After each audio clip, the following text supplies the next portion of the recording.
Sveiciens visiem austrumu kultūra interesantiem. Šodien es gribēju iesākt tādu video sēriju, īso video sēriju ar nosaukumu Atklāsmes no tālo austrumu kultūru pirmavotiem. Pirms pāris dienām sazvanījos ar kādu labu paziņu un stāstīju par to, kā es pētu austrumu tekstus un kāda ir semināri par pārmaiņu kanonu, kas ir ķīniešu pirmais rakstu kanons, kā es pavadīju laiku tibetiešu Menrī klosterī vai ķīniešu senajā galvaspilsētā Sijaņā, kāda tibetiešu budistiem ir loģika, kas pilnīgi atšķiras no rietumu loģikas un vispār mācību sistēmas. Un tad mans paziņa, ar ko mēs starp citu iepazināmies Šanhajā pie čaņu budistiem, teica, kāpēc gan tev neizveidot savu blogu vai YouTube kanālu.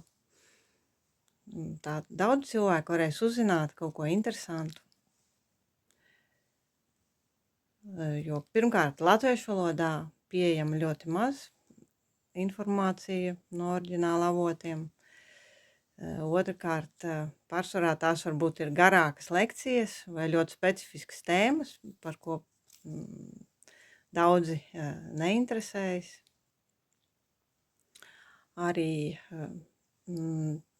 citi serveri ir par maksu, un tā, latviešu cilvēkiem ir jāklausās par austrumu mācībām krievu valodā vai angļu valodā. Un es aizbraucu mājās un padomāju, kāpēc nē. Es taču varētu pastāstīt par savām dažām mazajām atklāsmēm, ko es gūstu no ķīniešu tekstiem, vai pētot tekstus tibetiešu valodā, vai varbūt lasot sanskritā. Vai arī, ko man kādreiz pastāstījuši budistu mūki, vai ķīniešu profesori, vai ķīniešu mūziķi.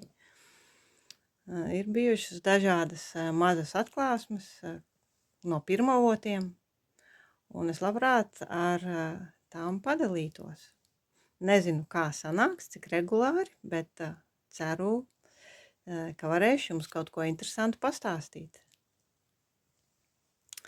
Tad jau tiksimies par pirmo tēmu nākošreiz.